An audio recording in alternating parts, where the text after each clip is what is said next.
Jemaat yang dikasihi Tuhan Yesus Kristus, Shalom dan salam sehat bagi kita semua.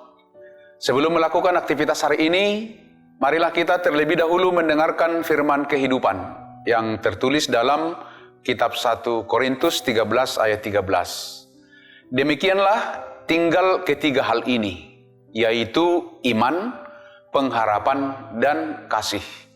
Dan yang paling besar diantaranya ialah kasih.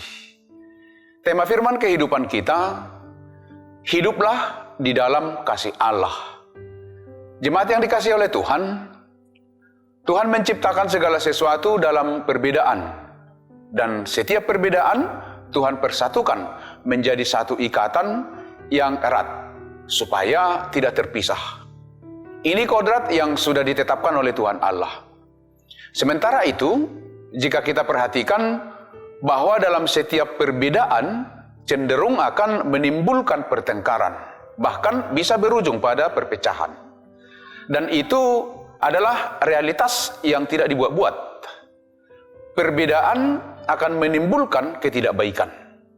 Akan tetapi, perbedaan dapat terikat erat dan tidak terpisahkan oleh siapapun jika kasih hadir pada masing-masing pihak yang berbeda itu. Seberapa besar pun perbedaan akan teratasi oleh kasih. Jadi sesungguhnya Paulus bukan mau memberi perbandingan antara iman, pengharapan, dan kasih. Rasul Paulus menyampaikan pesan ini kepada jemaat di Korintus agar mereka tidak memperdebatkan siapapun yang terhebat dalam karunia rohani. Paulus menjelaskan keutamaan kasih dibandingkan dengan karunia-karunia rohani. Tidak seperti jemaat di Korintus yang menekankan karunia rohani tertentu sampai melupakan kasih kepada sesama. Paulus menekankan bahwa kasih berada di atas karunia-karunia rohani dalam hal kepentingan atau keutamaan. Tanpa kasih, semua karunia rohani tidak akan ada artinya. Itu yang disampaikan kalau kita baca di ayat 1 sampai ayat 3. Semua karunia rohani akan berhenti, tetapi kasih akan selalu ada sampai kekekalan. Ayat 8 hingga ayat yang ke-12. Apapun yang kita lakukan, jika tidak di dalam kasih, sama sekali tidak berguna.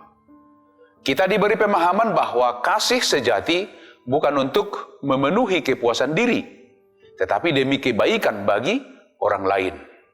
Sehingga kasih sejati itu tidak egois, tidak membanding-bandingkan. Namun kasih itu bersedia mengorbankan diri tanpa berharap mendapat balasan. Kasih seperti ini dapat terjadi pada jemaat di Korintus jika mereka mau belajar hidup seperti Kristus. Kasih itu bukan sebuah konsep, tetapi sesuatu yang harus dinyatakan melalui sikap. Bahasa kasih bukan lewat kata, tetapi lewat aksi yang nyata. Prinsip ini sangat ditekankan Paulus kepada jemaat di Korintus. Tindakan nyata dari kasih adalah mengutamakan orang lain. Kasih sejati ini harus terus-menerus kita berikan kepada semua orang. Hanya dengan berlatih kasih sejati inilah kita menunjukkan kepada dunia bahwa Kristus benar-benar hidup. Orang mengenal Kristus karena kita mengkomunikasikannya lewat karya kasih. Dalam firman kehidupan kita hari ini, Rasul Paulus ingin memberikan sebuah klimaks yang luar biasa indahnya. Paulus menyinggung tentang iman, pengharapan, dan kasih pada bagian akhir suratnya di pasal 13. Karena sebelumnya, Paulus membandingkan kasih dengan karunia-karunia rohani, di mana gagasannya adalah bahwa kasih lebih besar ketimbang karunia-karunia rohani yang sifatnya hanya sementara. Orang Kristen tidak dinilai berdasarkan berkat Tuhan, namun kita dinilai berdasarkan kasih yang kita berbuat kepada orang lain. Betapa luar biasanya kasih bagi orang-orang Kristen.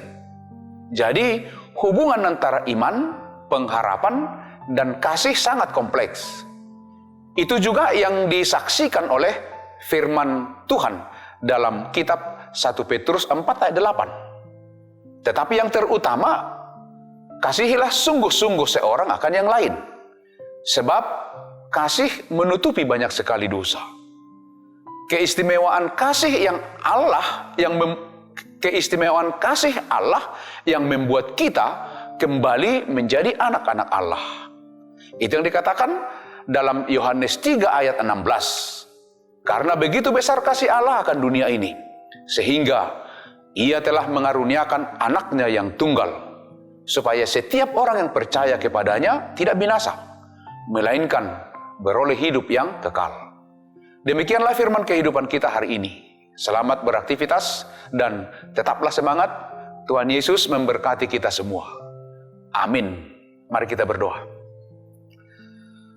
Puji syukur, terima kasih Tuhan atas penyertaan, tuntunan Tuhan, sehingga kami masih boleh melanjutkan aktivitas kami sepanjang hari ini. Sebelumnya kami disapa oleh firman Tuhan. Biarlah firman-Mu yang menguatkan dan yang memelihara kehidupan kami, menjauhkan kami dari segala godaan. Biarlah kami senantiasa di dalam kasih, karunia, dan penyertaan Tuhan. Di dalam Kristus Yesus Tuhan dan Juru Selamat kami yang hidup, kami berdoa dan mengucap syukur. Amin. Anugerah dari Tuhan kita Yesus Kristus, kasih setia Allah Bapa, dan persekutuan dengan Roh Kudus menyertai kamu sekalian. Amin.